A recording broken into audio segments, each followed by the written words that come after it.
Quand on parle de cyberguerre, on pense surtout à des hackers qui vont voler des informations ou déstabiliser des systèmes.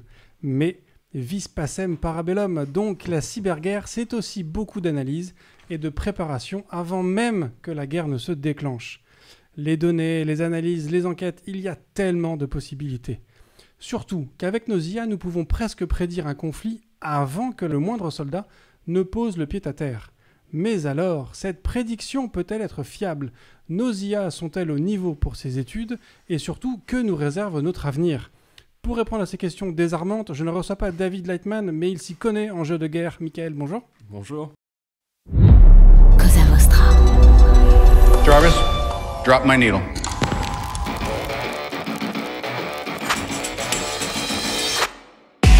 Bonjour, je suis Bruno Soulès, je suis un dev, D-E-V, pour différents, extraordinaires et visionnaires. Bienvenue dans If This Then Dev, le podcast qui veut résoudre le problème avant de passer au dev. Chaque semaine, je recevrai un expert pour décoder un sujet ou une tendance de notre formidable métier d'artisan du numérique. Sans en faire un tuto, nous parlerons d'une techno ou de notre quotidien de dev. Une discussion sans boucle, sans condition, mais compilée, afin d'en comprendre tous les éléments avant de passer au dev. Ce podcast est une production Cosa Vostra, où nous codons comme nous accompagnons nos clients, en étant différents, extraordinaires et visionnaires. Alors Michael, est-ce que tu pourrais te présenter pour les gens qui ne te connaîtraient peut-être pas ? Double parcours, cher Bruno, un parcours sciences politiques dans les organisations internationales comme l'OTAN, comme l'Union européenne, où j'ai été conseiller politique par exemple en opération militaire, et un parcours tech, surtout dans la GIS, avec ma société de conseil Aaron Praxis, où j'essaye justement d'aider des administrations et des entreprises à mieux anticiper l'avenir en croisant tech, en croisant données et sciences humaines. Alors, je trouve ça assez fascinant comme double parcours, parce que j'imagine que déjà, cette spécialité politique, il y avait quand même déjà beaucoup de choses à faire, il y avait déjà beaucoup de sujets. Qu'est-ce qui t'a amené du coup à vouloir ajouter cette deuxième casquette plus orientée tech ? C'est la rencontre d'un militaire, quand j'étais à Kaboul, d'un militaire américain. Quand je briefais les généraux de l'OTAN, il me succédait. Et il avait une carte dynamique à l'époque, en 2012, qui était considérée comme très, très avancée. C'était ce qu'on appelle des cartes choroplètes, des cartes de densité, qui montraient des densités d'incidents de façon extrêmement granulaire. Et j'étais fasciné par ça et j'y ai vu en fait l'avenir, en tout cas mon avenir personnel. Mais aussi, je me suis dit qu'il fallait amener ma culture historique, anthropologique, plus sociologique, pour mieux voir dans les données. Parce qu'en fait, on a quand même ce souci d'un bruit de données, comme on dit aujourd'hui, d'une masse de données assez difficile à traiter et surtout très difficile à structurer. Et c'est là où j'interviens, c'est-à-dire que j'essaye d'amener une meilleure interprétation de ce travail de données qui parfois peut nous perdre. Et du coup, c'est au niveau de la préparation des données avant que les algorithmes des différentes IA passent dessus, ou c'est au contraire sur la réflexion des résultats donnés par les IA ? C'est à trois niveaux. C'est à la fois la préparation, c'est aussi la structuration du fichier, des fichiers eux-mêmes, et c'est ensuite l'interprétation. Tout dépend du projet, hein, mais c'est souvent à ces trois titres-là que j'interviens. Ok. Est-ce que du coup, tu peux nous raconter, au travers de ton différent parcours, comment est-ce que tout ça s'est inscrit et comment est-ce que ça s'est construit petit à petit ?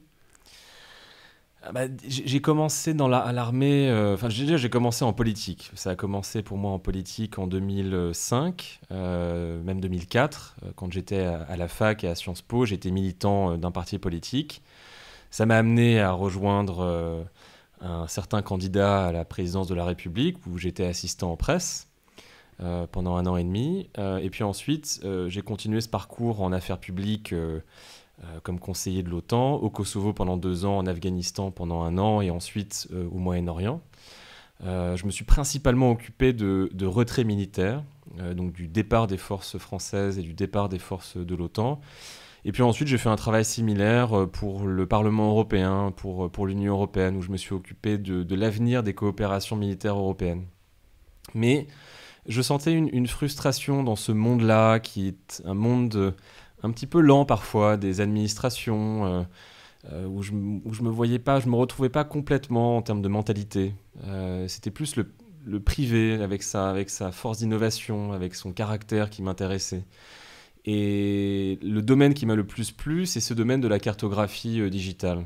Parce que j'ai vraiment le sentiment, Bruno, que c'est avec la carte qu'on peut le mieux comprendre des phénomènes complexes. Que la carte permet justement des échanges intergénérationnels, mais aussi des échanges internationaux. Moi, j'ai travaillé, tu sais, dans des organisations où il y avait 50 nationalités. Voilà, on était à l'OTAN, on était 50 pays. Voilà, et alors certains parlent plus ou moins bien anglais, hein, il faut pas... Et pour arriver justement à ramener tout le monde à comprendre une analyse et ensuite à aller vers une décision, la carte en fait a été, je trouve, j'ai compris ça en tout cas à ce moment-là, le meilleur moyen pour y parvenir. Mieux que des graphiques, mieux que des databalls par exemple, mieux que des schémas complexes. J'ai trouvé que c'était ça en fait qui vraiment permettait de fédérer une équipe et d'aller de l'avant en termes analytiques. Et donc du coup, c'est ce que j'ai voulu faire par la suite à partir de 2015-2016. Et depuis, c'est ce que je fais au quotidien.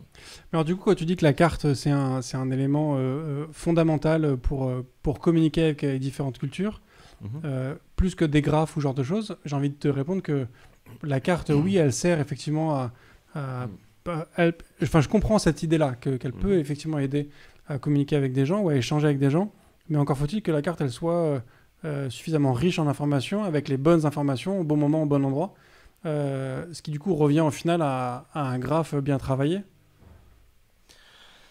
C'est vrai, tu as raison, certains graphes peuvent être extrêmement efficaces, mais avec la carte, on peut mettre énormément d'informations, je trouve, et on peut faire beaucoup plus réfléchir de manière plus instinctive, plus rapide. En tout cas, c'est ce que j'ai pu voir moi-même.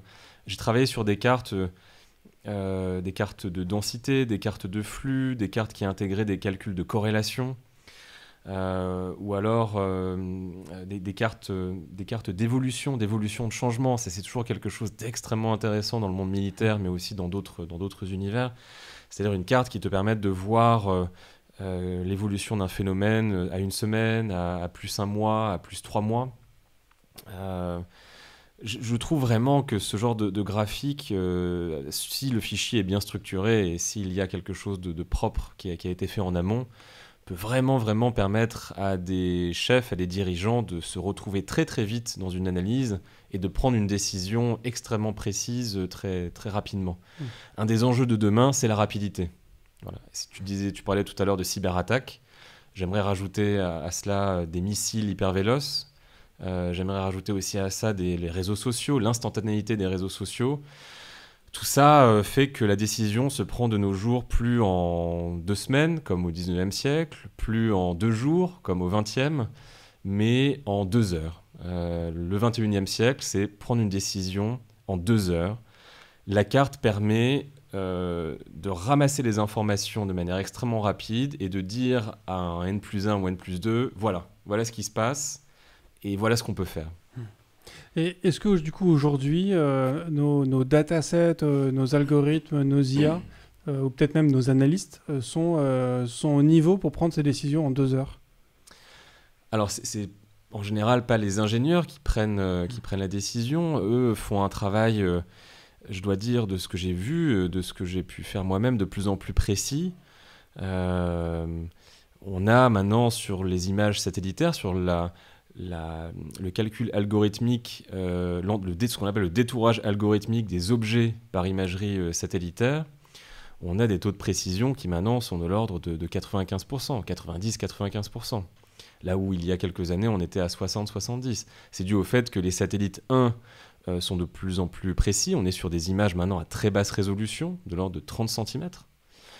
Et deuxièmement, on a aussi une démocratisation des images satellitaires. Pour ne prendre que cet exemple de l'imagerie satellitaire. Il y a d'autres sources de captation de données, bien sûr. On peut les évoquer si tu veux après, mais sur ce point-là du satellitaire, donc de la résolution très basse et une démocratisation, une baisse des coûts d'entrée pour accéder à ces images grâce aux futurs nanosatellites qui vont permettre à des pays qui n'ont pas forcément aujourd'hui les moyens d'accéder à ces données, de pouvoir y accéder. Donc ça, forcément, ça permet aux ingénieurs de travailler sur des données nouvelles qu'il faut pouvoir stocker, mais avec les outils cloud aujourd'hui, on peut faire des choses de plus en plus impressionnantes aussi à ce niveau-là.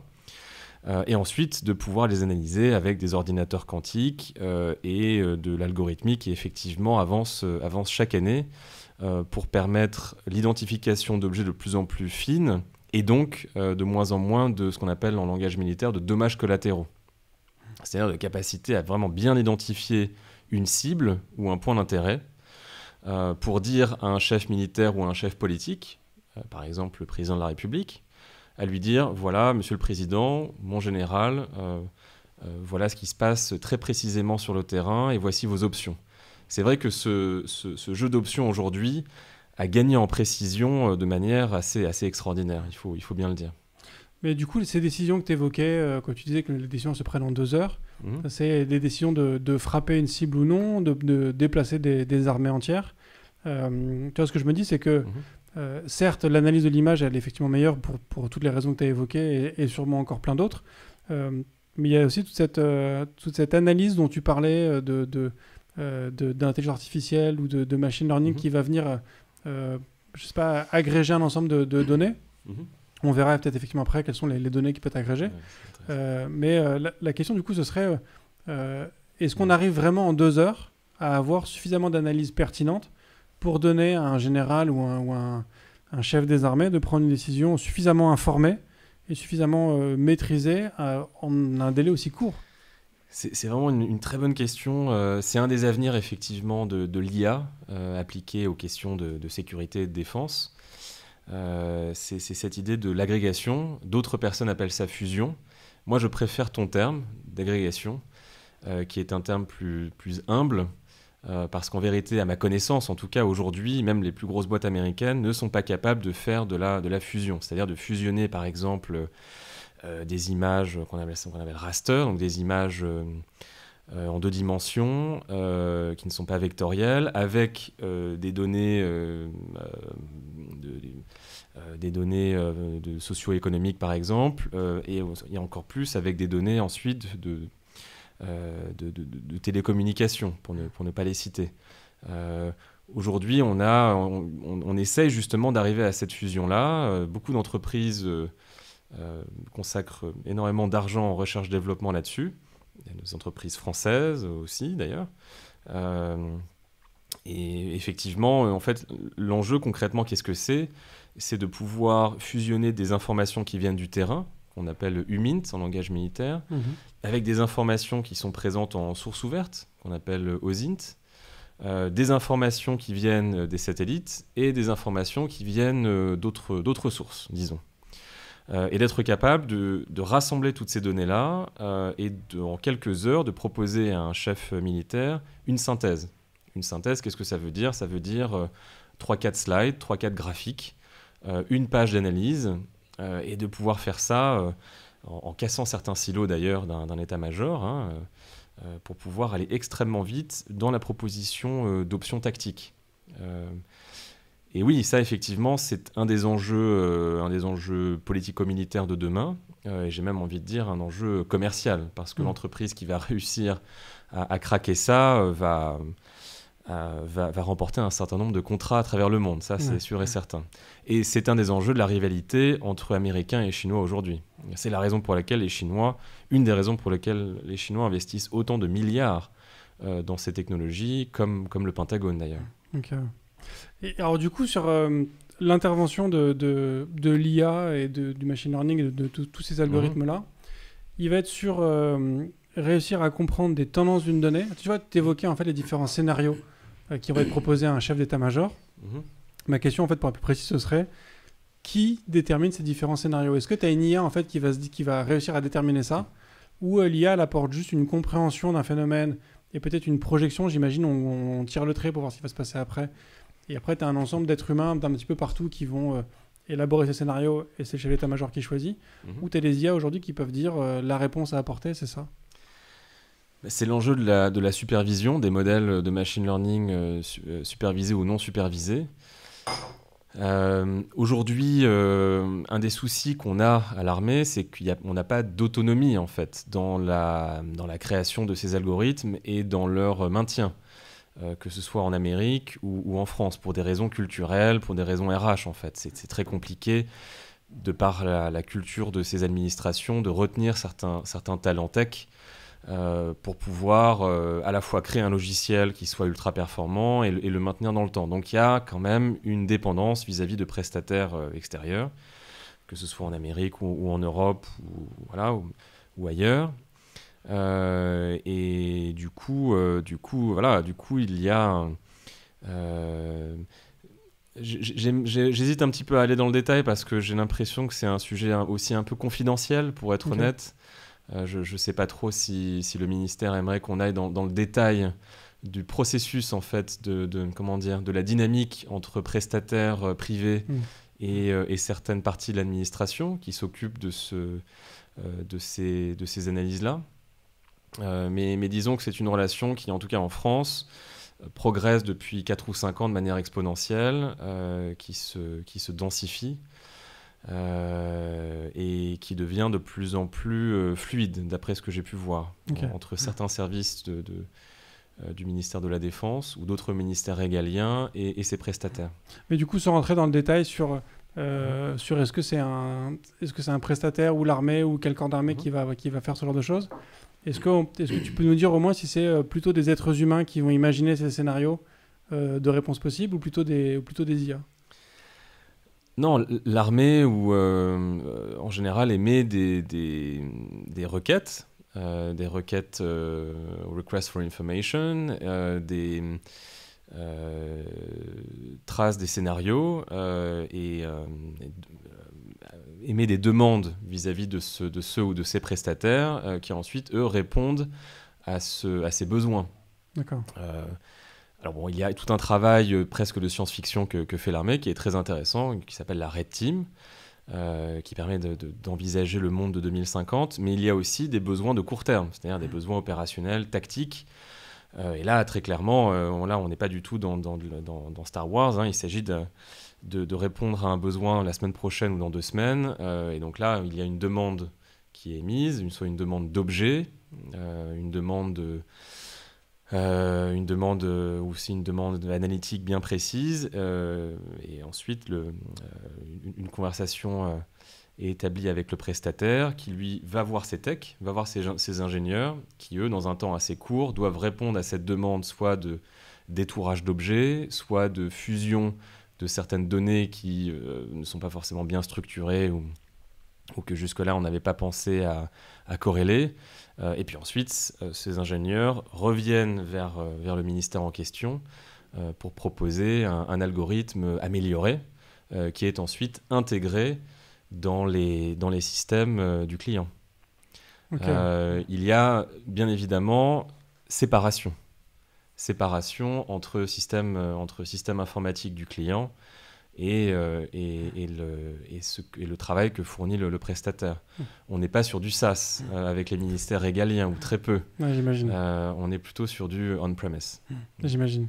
Et alors du coup, pour rentrer un peu dans le détail, parce que tu nous parles d'un ensemble de données, on sent qu'il y a des choses qui sont très différentes et très, très variées. C'est quoi le genre de données qui sont utilisées par l'armée ou qui peuvent être comme ça sollicitées et après, sur quel genre de données est-ce que toi, tu vas apporter justement ce savoir historique et politique que tu peux avoir? Quel genre de données je dirais qu'il y a d'abord ce souci à l'armée de comprendre l'endroit où on est, de comprendre la population. Donc on a toujours un travail de cartographie qui est fait des populations elles-mêmes. Donc de comprendre leur niveau de vie, de comprendre leurs attentes économiques. Ça passe par des sondages, ça passe aussi par d'autres sources d'informations. Il y a ensuite des données satellitaires qu'on capte par satellite, enfin des données spatiales, aériennes, qu'on capte soit par satellite, soit par drone principalement. Ça, c'est quand même quelque chose qui a beaucoup, beaucoup progressé depuis 10 ans. Moi, j'ai commencé à l'armée en 2010. J'étais encore sur des cartes papier. Hein. Et quand j'étais au Kosovo, on n'avait pas encore de système informatique poussé comme aujourd'hui. Et donc, quand on voulait déplacer des unités, on regardait une carte papier qui avait été faite par des géographes à l'ancienne, quoi. Bon, évidemment, tout ça a évolué considérablement avec les drones et avec les satellites. Et puis après, il y a d'autres sources qu'on imagine, voilà, que je n'aimerais pas citer ici par comment dire, Confidentialité, tout simplement. oui, mais bon, qui sont connus, quoi, qui sont très connus. On sait bien que les téléphones portables ne sont pas sécurisés, donc il y a des moyens de capter aussi certaines informations comme ça. Et donc c'est un mélange de tout ça, et ensuite il y a un processus extrêmement précis. On appelle ça des dossiers. Vous avez des dossiers sur certaines personnes, sur certains organismes qui parfois sont des choses tout à fait innocentes, tout à fait bénignes la plupart du temps. Il s'agit juste de s'informer, de savoir qui on a en face de soi. Parfois, ça mène à des décisions plus kinétiques, comme on dit en langage militaire, qui engagent la vie de personnes, soit pour assurer la protection des soldats, soit pour réaliser la mission que nous a confiée le chef de l'État ou que nous a confiée une organisation internationale. Ce que je trouve assez fascinant, c'est que sur ces sujets-là, les données que tu dois analyser, donc tu nous as effectivement cité beaucoup de sources, mais elles ont du coup une disparité extrêmement forte, parce que tu as certaines données qui vont concerner un individu ou quelques individus dans un pays. Donc on peut imaginer un président et son entourage, par exemple, pour savoir un peu comment ils peuvent penser et compagnie. Mais tu as aussi des données du pays en entier, qui sont comment est-ce que le peuple peut se comporter, des données sur quel est l'état de leurs armées. En fait, donc tu as quand même des données qui sont hyper disparates. Tu ajoutes à ça des données géographiques, de dire tu as tel type d'armée là, tel type de puissance comme ça. Enfin, tu vois, comment en fait, c'est quoi l'idée? C'est que tu amènes toutes les informations à ton chef d'état-major et c'est lui qui arrive à consolider l'ensemble. Tu vois, je sais pas, il y a des gens qui sont spécialisés là-dedans. Comment vous arrivez en fait à agréger des trucs aussi différents pour en tirer une intelligence au final? Très bonne question. Et là, on arrive à la thématique des silos du fait que les états-majors aujourd'hui reprennent quand même pas mal encore le fonctionnement des états-majors du XXe siècle, qui fonctionnent grosso modo en 9 branches, qu'on appelle J. J1, J2, J3, J4, jusqu'à J9. Okay. On ne va pas tous les faire, mais grosso modo, l'enjeu de demain, c'est de pouvoir rassembler certaines branches, de pouvoir les fusionner. Et en particulier les branches renseignement et les branches opération.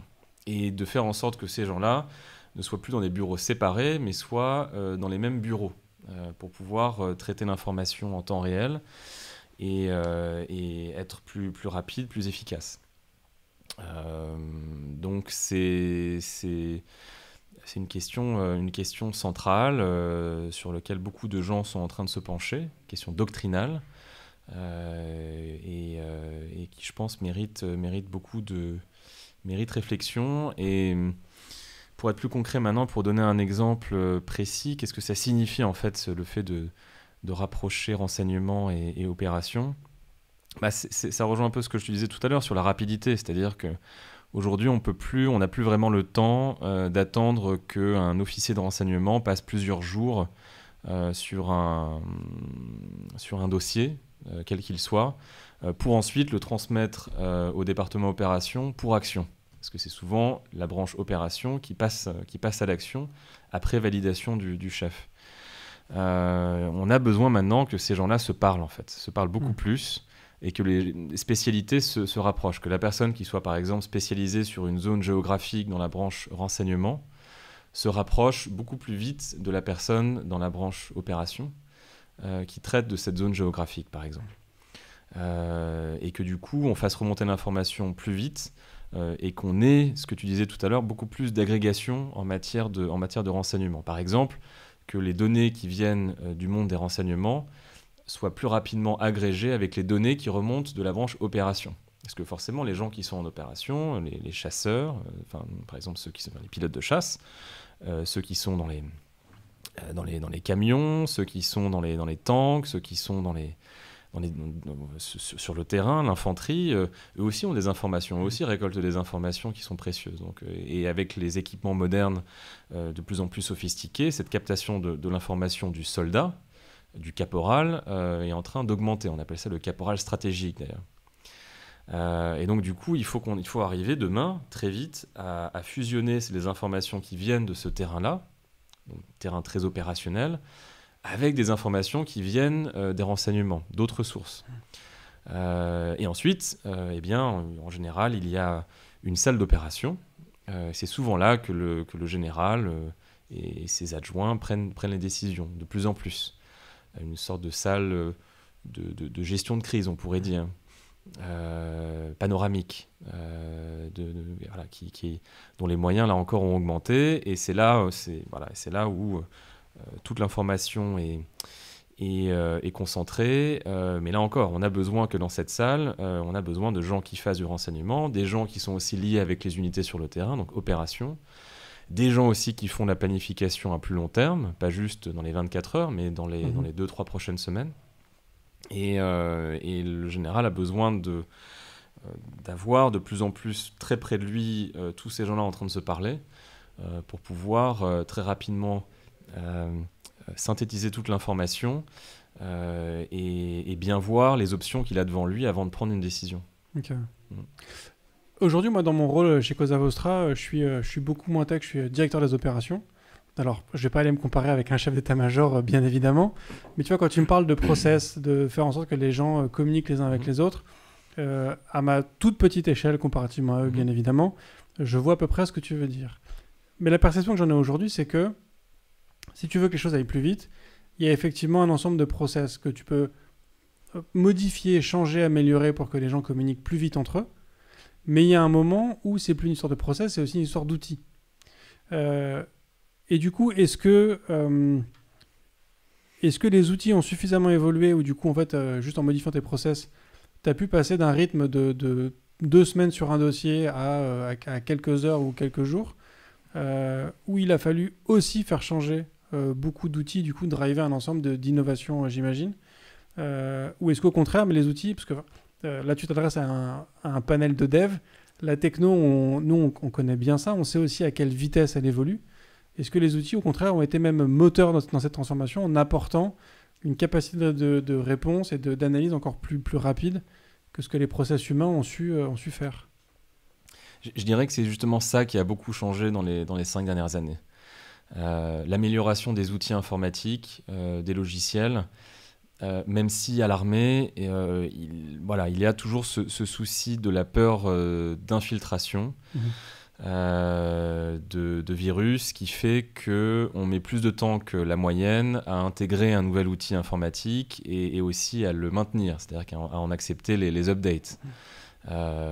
Et ça prend plus de temps et ça passe par des prestataires qui soient de plus en plus français ou européens pour avoir justement cette confiance.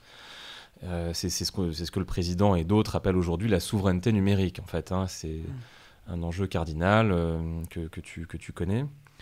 Et je dois dire que cette réflexion-là sur les outils, elle s'est accélérée grâce au fait que les opérations ont diminué. Moi, j'ai vécu la fin de la grande époque des opérations de l'après-guerre froide, en fait, qui ont commencé avec la Bosnie en 1993. On a eu ensuite le Kosovo en 2000, enfin 99-2000. Puis ensuite le 11 septembre, Irak, Afghanistan.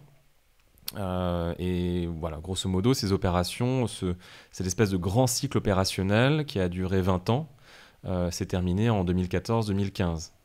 On avait, jusqu'en 2013-2014, on avait un nombre de soldats en opération considérable. Je crois qu'en France, c'était de l'ordre de près de 15 000. Les Américains, en Afghanistan, je me rappelle qu'ils étaient à 90 000 soldats déployés en opération. En 2009, au moment où on était vraiment au pic Irak et Afghanistan, je crois qu'ils avaient peut-être 200 000, 250 000 soldats qui étaient impliqués dans les opérations de guerre. Donc on n'était pas dans une période de réflexion ou dans une période de changement de process ou d'outils.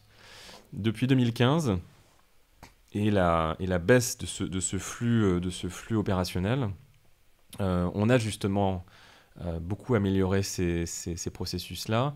En France, la ministre Florence Parly, qui vient du privé, a énormément travaillé là-dessus, a apporté un certain calme, une certaine expérience justement de ces sujets-là, qui a fait du bien à l'armée en fait. C'est du coup des années qui sont peut-être moins romanesques, moins racontables, moins Netflixables si tu veux, mais qui nous ont fait du bien justement parce qu'on a pu se réorganiser. On est vraiment à un moment où justement je trouve, quand je fais des exercices, parce qu'aujourd'hui je suis réserviste à l'armée, okay. Quand j'y retourne de temps en temps, je vois bien que les ordinateurs sont vraiment nickel, que les logiciels sont beaucoup plus rapides, qu'il y a un peu plus de collaboratif qu'avant. Ça, c'est un sujet un peu sensible. Mais on commence à avoir de plus en plus de logiciels qui permettent justement du travail en commun, ce qui n'est pas quelque chose de naturel à l'armée. En tout cas pas sur le plan informatique, surtout. Et je constate aussi que les équipements, parce que la tech, c'est pas que du logiciel, c'est pas que du soft, c'est aussi du hard, qui a quand même un travail qui a été fait à tous les niveaux en fait du travail de données, que ce soit satellitaire, que ce soit cloud, que ce soit stockage, que ce soit ensuite bureautique autour justement, enfin infrastructure autour de ces centres-là. Beaucoup d'argent ont été consacrés à ces thématiques et on commence à en récolter les fruits, je trouve. Okay. Tu parlais du coup aussi tout à l'heure de souveraineté, ce que j'utilise pour faire un pont avec une question suggérée par Grumpy dans le chat. Avec cette histoire de souveraineté, on a aussi en parallèle des lois comme la RGPD, par exemple. Il y a eu une époque sur le web qui était un peu le Far West, où j'imagine que les données étaient beaucoup plus facilement accessibles qu'avant. Est-ce que des lois aujourd'hui comme RGPD, est-ce qu'il y a des lois entre guillemets civiles qui vont mettre des bâtons dans les roues aux capacités de l'armée à collecter l'information et du coup à connaître un peu ce qui se passe et du coup anticiper des mouvements? Là encore, sujet sensible. Des exceptions sont faites à l'échelle de l'Union européenne pour l'armée, pour le régalien. Mais il y a régulièrement des frictions, effectivement, entre armée française et Commission européenne sur certains sujets. En matière de droit du travail, en matière aussi de captation de données. Il y a des discussions qui ne sont pas terminées. Je pense que ce qui bloquait à l'échelle de l'Union européenne, pour l'avoir vécu à Bruxelles, parce que j'ai vécu à Bruxelles de 2015 à 2020, ce qui bloquait, c'était très franchement, pour le dire en un mot, l'Allemagne, qui a quand même une position assez juridiste, droit de l'hommiste, qui était considérée comme étant parfois naïve par la partie française. La guerre en Ukraine, je pense qu'un des effets de la guerre en Ukraine, ça va être de remettre en cause ce consensus allemand sur ces questions-là et d'être beaucoup plus proactif, ou en tout cas de laisser plus de marge de manœuvre aux militaires pour qu'ils puissent réaliser ces missions. Parce que dans des questions de vie ou de mort, en fait, la question de la protection des données personnelles ne s'applique pas de la même façon que sur des sujets du quotidien. C'est juste dans la réalité, quand on joue sa vie dans des endroits hostiles, dans des endroits très compliqués, au Moyen-Orient ou ailleurs, d'autres règles doivent s'appliquer nécessairement. Ouais. Et donc ce retour de l'histoire, ce retour de la violence, les Allemands sont en train de le comprendre. On a cette impression-là en tout cas. Vu leur investissement actuel et vu leur nouvelle mentalité par rapport à ce que Vladimir Poutine a fait en Ukraine, on peut s'attendre à des changements aussi sur ces questions-là que tu évoquais. Okay. Alors ce podcast, il sera disponible entre guillemets ad vitam aeternam sur les ondes. Donc je ne sais pas quand est-ce que les gens vont l'écouter, mais donc on enregistre cet épisode, Ça fait quoi? Ça fait un mois que la Russie a commencé à envahir l'Ukraine. T'évoquais du coup juste avant ton expérience au Kosovo, après sur le Moyen-Orient. Moi, je me souviens de quand il y a eu le 11 septembre et toutes les interventions qui ont eu lieu après. Il y avait cette idée qui était avancée beaucoup par les armées que les attentats du 11 septembre et toute cette politique-là étaient difficilement anticipables par les armées parce que c'était fait par des petits groupuscules qui intervenaient à des petites échelles sur des petits groupes Telegram, WhatsApp, tu vois, des petits sites web, du coup, qui étaient difficilement interceptables les uns avec les autres. Aujourd'hui, on est face à la Russie qui est en train d'envahir l'Ukraine, où là, on parle quand même d'une superpuissance, notamment cybernétique, je ne sais pas comment dire. T'as quand même une puissance informatique, une vraie superpuissance sur tous les sens du terme, qui a priori ne se contente pas d'intervenir sur des petits groupes Telegram. Je pense qu'ils ont structuré les choses de manière un peu... Donc, j'imagine que toutes ces interventions au Moyen-Orient ont beaucoup changé la façon dont les armées se sont préparées à ce genre de contexte géopolitique. Est-ce que du coup, c'est aussi une des raisons pour lesquelles on n'a pas su intervenir peut-être suffisamment tôt vis-à-vis de la Russie? Est-ce que, enfin, tu vois, comment ça se... D'accord. Je sais pas si ma question est super claire, mais je vois l'idée. Je vois ce que tu veux dire. Ce qui est vrai, c'est qu'avec le 11 septembre, on s'est lancé sur de la guérilla urbaine, du combat insurrectionnel. Et on a cru que le 21e siècle, ça allait être ça. Et moi, je l'ai cru d'ailleurs, et c'est pour ça que je me suis engagé. Je réalise aujourd'hui, 20 ans après, c'est cet événement quand même extraordinaire, que ça n'est a priori pas ce qui va définir le 21e siècle. Mais on l'a cru. Et tous les budgets et toutes les attentions et les doctrines et la recherche s'est portée sur ces questions-là pendant au moins 10-15 ans. Et c'est vrai que ça nous a éloignés de conflits conventionnels, de conflits classiques, infanterie contre infanterie, tank contre tank. Et c'est ce que les Russes aujourd'hui nous proposent quelque part. Alors, est-ce que ce sont eux qui sont en avance sur l'histoire ou nous qui sommes en retard ? Moi, j'ai quand même l'impression que ce sont aujourd'hui eux qui sont en retard sur l'histoire. Parce qu'on a été impressionnés, on a été sous le choc quand la Russie a attaqué en février 2022, récemment. On s'est dit, oh là là, on n'est vraiment pas prêt, c'est le monde de demain. Mais en fait, on voit bien que très rapidement, cette armée a pataugé. Elle a pataugé exactement comme nous avons pataugé dans la gadoue afghane ou irakienne. Et on sent bien qu'aujourd'hui, l'armée en tant que telle n'est plus un outil pour faire la différence, pour faire une différence géopolitique majeure. Une des raisons pour lesquelles ce n'est plus possible, c'est pour des raisons démographiques presque. C'est-à-dire qu'on est sur des masses de population aujourd'hui qui sont considérables.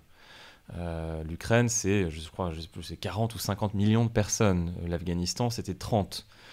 Avec des armées de 20-30 000 personnes, même extrêmement bien équipées, on ne peut pas contrôler des populations aussi considérables. Et la deuxième raison pour laquelle c'est plus difficile aujourd'hui qu'il y a encore 20 ans ou 30 ans, c'est, je dirais, quelque chose qui n'est pas souvent évoqué, la convergence de valeurs. Le fait qu'à l'échelle mondiale, que les mentalités se rapprochent. Les mentalités, elles se rapprochent avec les médias, le fait que nous regardons tous les mêmes chaînes, Netflix, que nous écoutons tous la même musique sur Spotify. C'est un côté un peu triste, mais ça nous rapproche considérablement. Moi, je le vois dans les données que je traite pour certains clients. Je vois que sur énormément de sujets, par exemple l'acceptation de l'homosexualité, la baisse de la religion, la stabilisation de la démographie à 2 enfants par femme, que les Russes se rapprochent de nous. Comme parfois que la population russe se rapproche de nous, comme parfois nous rapprochons d'elle. On le voit aussi en Afrique du Nord, par exemple, en Iran aussi. En Iran, le nombre d'enfants par femme est de 1,7. Il est inférieur au nôtre. Et la baisse de la religion s'observe aussi au Moyen-Orient. C'est un phénomène qui d'ailleurs a commencé en France au milieu du XVIIIe siècle, que nous avons initié, l'athéisme. On voit aujourd'hui qu'il a des effets dans tout le pourtour de la Méditerranée. Donc, du coup, très compliqué pour un dirigeant, même comme Vladimir Poutine, de lancer des conflits comme ça, comme on faisait au XXe siècle, et de croire que ce conflit peut remporter, que cette armée peut remporter une décision extrêmement rapide, que ce soit sur le terrain où cette armée est envoyée, comme à la maison. Ouais. C'est de plus en plus délicat, en vérité, de remporter un succès comme celui-là. Donc, j'ai l'impression plutôt que les Russes sont en retard. Ce qui ne veut pas dire que la violence va s'arrêter, que la conflictualité va s'arrêter, bien évidemment que non. Oui, parce que ce que tu évoques sur cette convergence des peuples, c'est un truc dont j'entends parler, moi, depuis plus de 20 ans, qui est un peu le soft power américain. C'est que leur capacité avec leurs médias, leur cinéma, même leur nourriture, de diffuser de manière mondiale une culture, donc de petit à petit s'imprégner dans l'esprit des gens.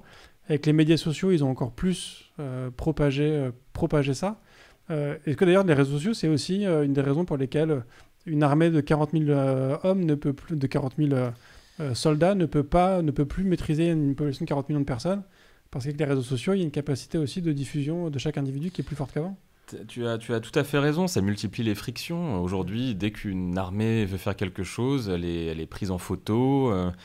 La photo va sur Twitter, ou alors elle va sur des sites comme LiveViewMap, que je conseille à tes auditeurs, qui permet de suivre les conflits en temps réel. Et voilà, et donc on a accès tout de suite à un scandale potentiel qui peut ternir l'image du pays qui a décidé d'une frappe ou qui a décidé d'une intervention tactique bien spécifique. Donc oui, bien sûr, ça, c'est un des éléments qui complique encore les données du problème pour un chef militaire, ça c'est sûr. Mais la violence, je pense, ne va pas disparaître pour autant. Et nous avons des contraintes à venir, des contraintes énergétiques, environnementales, qui vont générer certains flux migratoires, certaines tensions majeures dans nos sociétés qu'il va falloir gérer. Mais je pense qu'on a beaucoup de difficultés aujourd'hui à imaginer ce que va être cette violence de demain. Mais on peut en parler si tu as... Bon, c'est encore un autre sujet, mais je pense que ça ne prendra pas la forme d'une armée, d'une infanterie appuyée par des tanks et des avions de chasse, comme nous en avons l'exemple aujourd'hui en Ukraine. On voit bien qu'encore une fois, ça ne passe pas. Ça n'est pas passé pour nous, ça ne passe pas pour les Russes, et je pense que ce sera compliqué aussi à l'avenir. Sauf cas de force majeure, bien évidemment, qui peut toujours revenir. Mais en tout cas, on sent bien qu'aujourd'hui, beaucoup de friction à l'emploi de la force. Ouais. Alors du coup, on a pas mal parlé de ces avancées technologiques qui ont permis nous d'avoir plus de collecte d'informations, une décision plus rapide, ce genre de choses. Est-ce que du coup, est-ce que la technologie est en train de rendre obsolète l'humain, de la même manière que les drones permettent d'intervenir sans risquer des forces humaines? C'est vrai qu'on a parlé pendant longtemps du fait que l'avenir du conflit ne sera plus effectivement soldat contre soldat, mais des drones qui permettent de protéger des soldats qui sont tranquillement au chaud, entre guillemets, à la maison. Tu vois, est-ce que la technologie est en train de rendre obsolète et l'humain, et aussi les sciences sociales, politiques, comme tu le faisais au début de ta carrière? Pour répondre à ta question, j'aime toujours... cette question-là, de l'obsolescence des hommes, j'aime toujours partir d'un film de Stanley Kubrick, encore lui, qui s'appelle Barry Lyndon. Je ne sais pas si tu connais ce film. Je ne l'ai pas vu, non. Ah, tu as de la chance. Je te le conseille, je le conseille aussi à tes auditeurs, c'est vraiment un chef-d'œuvre. Et Kubrick propose justement une gestion des conflits façon XVIIIe siècle, c'est-à-dire presque caricaturalement pathétique. C'est-à-dire des unités d'infanterie d'un côté qui jouent du tambourin, et puis de l'autre côté, d'autres unités d'infanterie qui jouent aussi du tambourin face à face, et qui, de manière extrêmement organisée, décident d'une première salve de tir, qui est suivie par une salve du camp adverse, puis ensuite un combat au corps à corps. Donc une façon de se battre extrêmement organisée, et extrêmement human-centered, comme on dirait aujourd'hui, extrêmement centré sur le soldat qui emporte la décision avec son courage et avec son sacrifice. Alors oui, effectivement, la technologie réduit pour une part cet élément de courage et de sacrifice. C'est vrai. Il y a une bonne partie aujourd'hui des militaires qui ne se battent plus, qui ne risquent plus leur vie sur le terrain. Dans l'armée, on appelle ça le tooth-to-tail ratio, c'est-à-dire le ratio entre la queue et la tête, c'est-à-dire un ratio entre ceux qui sont à l'arrière et ceux qui se battent à l'avant.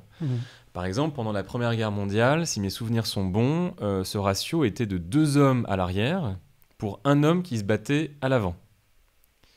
Donc il y avait par exemple, c'était 2 hommes et 1 femme, parce que beaucoup de femmes préparaient les munitions pendant la Première Guerre mondiale. Donc dans les deux, je compte aussi des femmes qui étaient dans les usines pour remplacer les hommes pour fabriquer les munitions. Et il y avait un soldat qui était devant. Aujourd'hui, c'est plus 1 pour 3, c'est 1 pour 10, voire 1 pour 20. C'est-à-dire un soldat qui risque sa vie sur le terrain pour 20 personnes, 20 militaires qui sont à l'arrière, souvent derrière des ordinateurs, et qui préparent justement le travail de terrain de ce soldat qui est à l'avant. Donc il y a quand même cet élément statistique qui est assez important à intégrer. Ce qui ne veut pas dire que le travail militaire n'est plus un travail de courage. Il y a un élément de courage toujours très important à aller sur le terrain, à être ce soldat justement qui est au sol. Alors, la deuxième chose que je voulais te dire, vas-y. Juste précision du coup sur ces 20 personnes que tu décris. T'en as 1 sur le terrain et 20, on va dire, à l'arrière pour aider à la décision. Mais est-ce que le soldat qui va aller collecter de l'information sur le terrain, donc pas dans une notion de conflit, mais alors je vais pas dire dans une notion d'espion, mais tu vois, quelqu'un qui va infiltrer un environnement pour collecter de l'information, est-ce que lui il fait partie de ces 1 ou il fait partie des 20? C'est ce que je veux dire. Il est considéré comment dans tes stats? Honnêtement, je saurais pas te dire. C'est une bonne question. Il y a des articles là-dessus qu'on pourrait déterrer, à mon avis, qui répondraient à ça. J'ai pas écrit d'article sur cette question du tooth to tail. Moi, je le mettrais plutôt en tooth, donc en dent. Quelqu'un qui va un peu mordre, qui prend des risques. Pour moi, oui, il y a aussi une part de courage. Moi, je le mettrais plus dans la partie tooth. Mais d'autres personnes effectivement le mettraient en tail, le mettraient plutôt à l'arrière. Honnêtement, tout dépend le contexte. Si on est sur du post-conflit, c'est quand même plutôt tail. Si on est dans une opération à haute intensité militaire, c'est plutôt tooth. C'est-à-dire, s'il s'agit de collecter de l'information dans une zone urbaine qui est régulièrement bombardée, où il y a des snipers, on va plutôt cette personne quand même en tooth. Mais la seconde chose que je voulais te dire, qui je pense répond à ta question aussi, et qui donne un angle tech aussi à cette question, c'est que l'homme n'est pas remplacé aussi dans le travail analytique qui est proposé qui est accéléré par l'IA. Il y a toujours une maîtrise humaine aujourd'hui du travail qui est fait, du travail de renseignement qui est fait et qui est amélioré, qui est augmenté par l'IA et par le machine learning. Honnêtement, de ce que j'ai pu voir, le militaire continue à décider de ce que la machine va faire et de ce qu'elle produit. Ensuite, c'est à chaque analyste d'être responsable et de bien suivre, d'être capable. Il y a des formations qui sont organisées d'ailleurs. Les entreprises prestataires qui fournissent ces algorithmes-là organisent des formations pour aider les officiers de renseignement concernés à bien comprendre le travail qui a été fait par la machine pour pouvoir ensuite l'améliorer ou le corriger éventuellement. Mais au final, la machine accélère, la machine permet de gagner beaucoup de temps, des jours entiers, mais l'homme reste là, reste présent dans cette décision, et en bout de chaîne, c'est un être humain qui décide. Ouais. Ce n'est pas une machine, on n'est pas dans Terminator, ce n'est pas un robot qui va décider d'une frappe, jamais. C'est un être humain, souvent colonel ou général qui va prendre la responsabilité selon un mandat qui a été défini juridiquement, soit par la nation en question, soit par l'ONU, soit par l'Union européenne. Enfin, ces choses-là sont extrêmement encadrées et encore une fois, l'humain reste central. Mais la question du coup, c'est jusqu'à quand ? Parce que les algorithmes, moi j'avais lu un papier là-dessus, c'était quoi ? C'était il y a 3 ans. C'était sur les capacités d'analyse statistique qui permettaient du coup notamment des algorithmes de faire une distinction très claire entre un char d'assaut de tel modèle et un char d'assaut de tel modèle. Et montrer qu'en fait, statistiquement, on arrivait très bien à déterminer que ça c'était un char d'assaut de tel camp, de tel modèle et compagnie. Et que du coup, on avait une capacité à dire, en fait, tu me rases, tu me détruis tous les chars d'assaut sur 12 km² de telle armée, tu lances une bardée de missiles, et c'est le missile qui va choisir, en fait, où il tape. Donc, alors tu vas me dire que c'est l'humain encore qui a décidé, mais tu vois, à mesure, je vois ce que tu veux dire. à mesure que la décision de l'humain, c'est plus l'humain qui vise maintenant, c'est juste l'humain qui dit, il me faut tel genre de cible, tu vois, t'as reculé un peu la décision de l'humain. Donc la question en fait c'est il y a forcément un moment où ce sera plus l'humain qui va prendre la décision et ce sera l'algorithme, et il y a quand même du coup une part de tu vois, quand on a commencé à préparer cet épisode, il y a un truc que je trouvais fascinant dans ce que tu racontais, c'est que toi tu as une connaissance de l'histoire des pays, de l'histoire géopolitique des pays, et tu peux coder un algorithme d'IA aussi bien que tu veux, tu peux y alimenter les données aussi étoffées que tu veux, aussi propres que possible. Cette connaissance que toi, tu as aujourd'hui d'un peuple, d'une culture, de tout ce qui va avec, ça enrichit une analyse que la machine, pour le moment en tout cas, n'a pas. Mais, tu vois, petit à petit, tu vois ma question en fait, Bien sûr. Est-ce qu'il y a un moment J'ai deux réponses à t'aborder. Tu me fais penser beaucoup à ce qu'on appelle à l'armée le man-machine teaming. Et c'est ce que je te disais tout à l'heure. Le souci qu'on a aujourd'hui, c'est que les décisions, maintenant, elles se prennent plus en jours, donc elles se prennent en heures. Et donc, du coup, le cerveau humain n'est pas nécessairement capable, comme la machine, de pouvoir réfléchir en minutes, voire en secondes. Et c'est là où, justement, l'intelligence artificielle peut, effectivement, dans ces cas-là, remplacer. Ou en tout cas, après avoir été programmée sur certains scénarios d'ultra-rapidité, prendre une décision.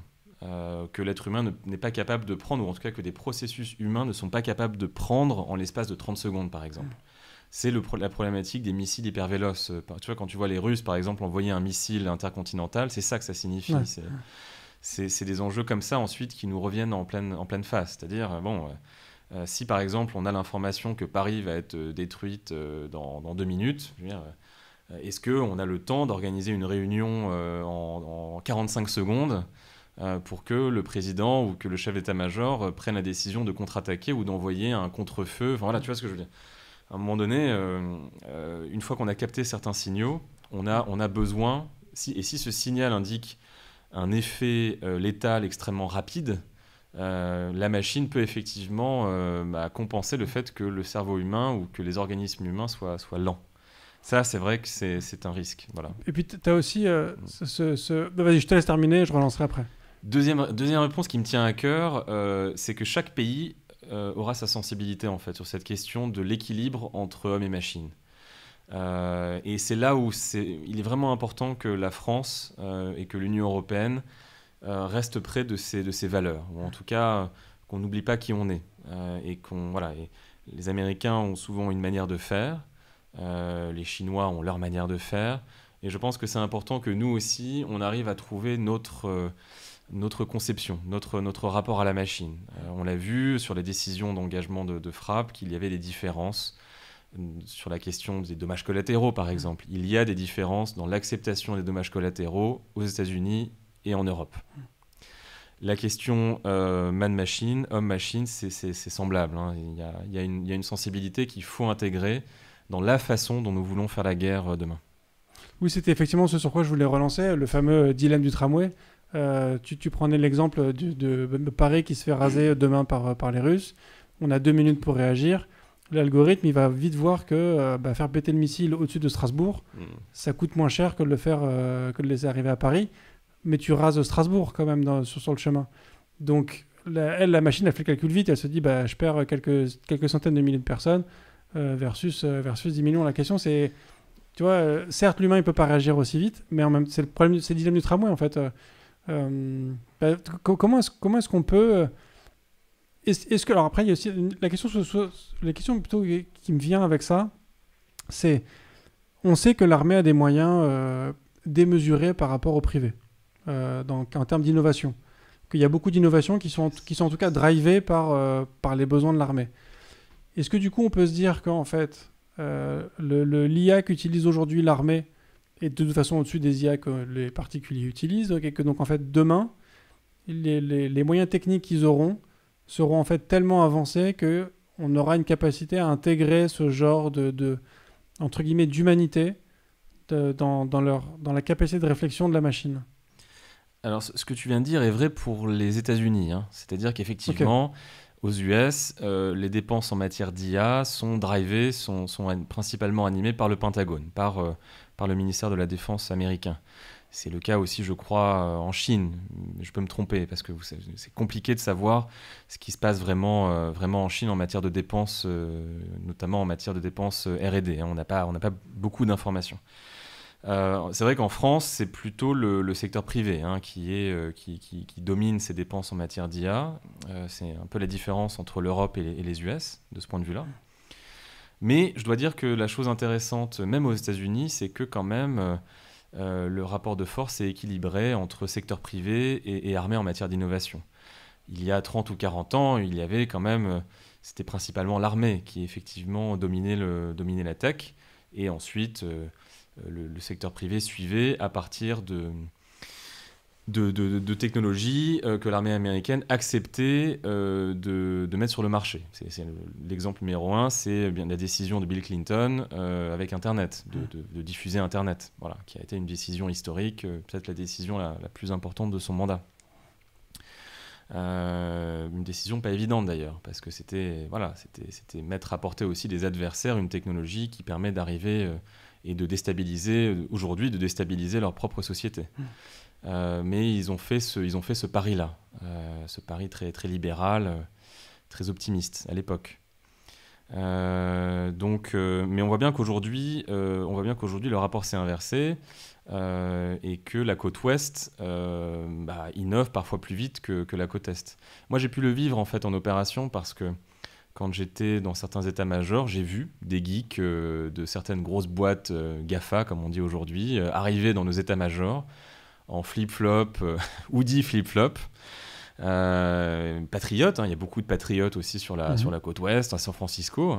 Il n'y a pas que des gens woke et de gauche, etc. Il y a aussi des gens qui sont prêts à servir leur pays dans toutes sortes de conditions. Et donc, ils arrivaient et ils bousculaient les méthodes, ils bousculaient les systèmes, ils bousculaient les logiciels. Et c'était extraordinaire à voir d'ailleurs.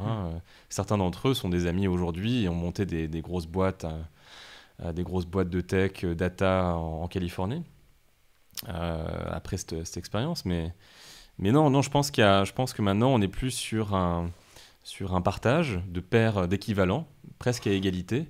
On le voit par exemple dans les budgets américains, dans la façon dont les budgets américains sont structurés, même militaires. Aujourd'hui, une case est affairée et donnée, attribuée au logiciel, à la tech. Nous n'avons pas ça encore en Europe aujourd'hui. Aujourd'hui, les produits logiciels sont mélangés avec des équipements, avec du hardware. Aux États-Unis, on a maintenant une séparation qui est faite, et cette séparation indique respect de ces produits tech, et aussi une volonté d'intégrer ces produits-là de l'étape de la R&D à la mise en place opérationnelle. Donc ça, c'est quand même assez impressionnant de voir ce changement culturel entre côte ouest et côte est qui s'est fait chez eux de manière assez pacifique, assez lente, c'est vrai, mais assez pacifique. On n'en est pas encore là tout à fait chez nous, mais on y travaille. Ouais. Pour essayer de terminer sur ce sujet, on vit une période quand même assez particulière. Au-delà de la guerre entre la Russie et l'Ukraine, on a terminé il n'y a pas très longtemps un mandat de Donald Trump qui a montré quand même une certaine montée d'un certain extrémisme. On sort d'élections en France qui ont été aussi assez symptomatique de cette montée-là. On l'a vu aussi en Angleterre avec le Brexit. Enfin, il y a une tendance un petit peu de remonter à ces phénomènes-là. On a le réchauffement climatique qui va amener un ensemble de migrations induites par les changements qui vont avoir lieu sur les écosystèmes. On a l'impression qu'il y a un nombre de crises qui se cumulent sur les unes sur les autres. Comment est-ce qu'aujourd'hui, cette double casquette, notamment que toi tu peux avoir sur le côté analyse tech et analyse sociopolitique ou géopolitique, je ne sais pas trop comment on le dirait, qu'est-ce que nous réserve l'avenir? Sans te demander de faire une prédiction, hein, mais... Très, très difficile de te dire, mais je pense que ce sera un avenir beaucoup plus contraint, c'est vrai, qui est dû, à mon avis, principalement au fait qu'on vit la fin du pétrole et du gaz pas cher. Nos parents et nos grands-parents ont eu cette chance d'accéder à ces ressources fossiles à très très bas prix. Et je pense que c'est bientôt fini. Pour avoir passé pas mal de temps dans le Golfe Persique, j'ai pu le constater moi-même, qu'en fait, d'ici 20, 30 ans, on a déjà d'ailleurs certains pays qui sont à sec de ce point de vue-là. Et malheureusement, on n'a pas encore de technologie de remplacement à échelle. On a bien sûr du solaire, on a de l'éolien, on a de l'hydrogène, mais tout ça n'est pas à échelle. Et puis en parallèle, on a ce réchauffement climatique qui, j'ai pu le voir aussi moi-même, pour avoir beaucoup voyagé dans des endroits en Méditerranée, en Afrique, des assèchements de sol, des difficultés de culture, qui a priori bientôt ne seront plus compensées par la technologie, par les OGM, par certains petits trafics que l'on peut faire. Et donc, oui, il y a d'un côté cette masse démographique qu'il va falloir gérer, de l'autre, des difficultés d'un modèle en fait, économique qui ne pourra plus être alimenté par des richesses naturelles qui sont en train de disparaître, soit par notre bêtise, soit juste parce qu'il y a épuisement des ressources des sols. Donc ce que je constate aussi, c'est que malheureusement, la zone qui est le plus impactée par tout ça, c'est nous. C'est l'Europe, c'est la Méditerranée. Et donc, j'aimerais effectivement qu'on se concentre, moi, personnellement, beaucoup là-dessus. Qu'on soit sur une approche qui soit régionale, en fait, nous, Français et Européens, et qu'on s'intéresse justement à ces défis-là dans notre zone. Qu'on n'ait plus la folie des grandeurs en voulant aller partout sur Terre et en voulant aider tout le monde partout. Je pense que malheureusement, nous n'avons plus ce luxe-là et qu'il va falloir très bientôt choisir ses causes, choisir ses batailles et effectivement se focaliser sur les crises qui sont en train de venir dans notre si belle Méditerranée. Mais dont on voit qu'elle change très vite, beaucoup trop vite. Je t'ai amené ici un livre d'Emmanuel Leroy-Ladurie. Peut-être qu'on pourrait finir là-dessus, si tu veux. C'est un livre qui me tient à cœur parce que je l'ai lu quand j'étais étudiant, en 2002, 2003. J'ai pu rencontrer Emmanuel Leroy-Ladurie, qui est assez âgé aujourd'hui. Et c'est le premier homme à avoir fait une histoire du climat depuis 1000 ans. Donc entre l'an 1000 et l'an 2000. Il a écrit ce livre en 1967, à l'époque où ce sujet climatique n'était pas au centre de l'actualité. Et déjà en 1967, il avait révélé que les températures avaient augmenté anormalement de 1 degré entre 1850 et 1967. Et lui avait dit c'est probablement la révolution industrielle, probablement l'émission de carbone due à la révolution industrielle démarrée par les Anglais à la fin du XVIIIe siècle. Et on voit aujourd'hui que cette analyse est de plus en plus vraie et qu'elle mobilise justement de plus en plus d'énergie. Ok. En dernière question, alors je ne vais pas te poser la question rituelle du podcast parce que du coup, tu n'as pas ce profil de dev, donc espace tabulation, ça ne te concernerait pas. Mais du coup, j'aurais quand même une question un petit peu tech. Est-ce que tout ce que tu vois dans la capacité d'analyse et de captation de données des différents États et armées, est-ce que ça a changé ta façon d'utiliser la technologie au quotidien ? Oui, c'est vrai. Bien sûr, on voit certaines choses à l'armée. Mais en même temps, je pense qu'il faut vivre dans le monde qu'on nous a donné à la naissance, et qu'il n'y a pas le choix de se téléporter dans un autre siècle ou que ce soit dans le futur ou dans le passé. Et donc moi, je reste quand même assez connecté, assez en confiance aussi dans cette connexion, même si je sais bien que certaines données peuvent être utilisées. Ce qu'il faut aussi se dire, c'est que ces données sont utilisées à partir du moment où on est soi-même, soi-même responsable d'un certain comportement. Voilà, on va pas prendre vos données, jouer avec vos données juste par plaisir ou pour s'amuser. Enfin, je connais les gens de l'autre côté. C'est des gens qui travaillent beaucoup. Ils n'ont pas que ça à faire que d'aller récupérer des données de gens qui mènent des vies tout à fait normales et paisibles. Mais bon, il faut quand même rester conscient de ça en tant que citoyen.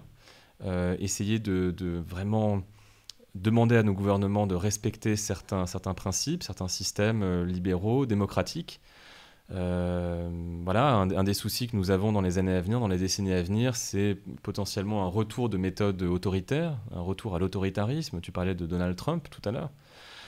C'est un sujet qui, je pense, va être d'actualité assez rapidement. On va arriver à une gestion de la contrainte bientôt, à des baisses de pouvoir d'achat assez importantes, à des paniques aussi qui peuvent être liées au flux migratoire. Il faut bien faire attention à ce que nos systèmes restent représentatifs, démocratiques, pour justement bien faire en sorte que la façon dont ces gouvernements gèrent nos données reste organisée et reste suivie et vérifiée par des personnages élus ou par des personnages de la société civile. C'est extrêmement important.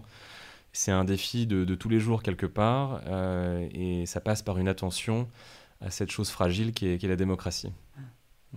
Très bien. Merci beaucoup, Michael, pour tout ça. Merci à toi, Bruno. Merci beaucoup. Est-ce que tu aurais un dernier message à faire passer ?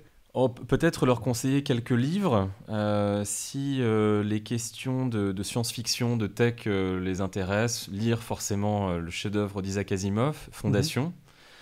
Si l'Afghanistan les intéresse, lire le livre anthropologique de Thomas Barfield, qui est extraordinaire, Cultural and Political History.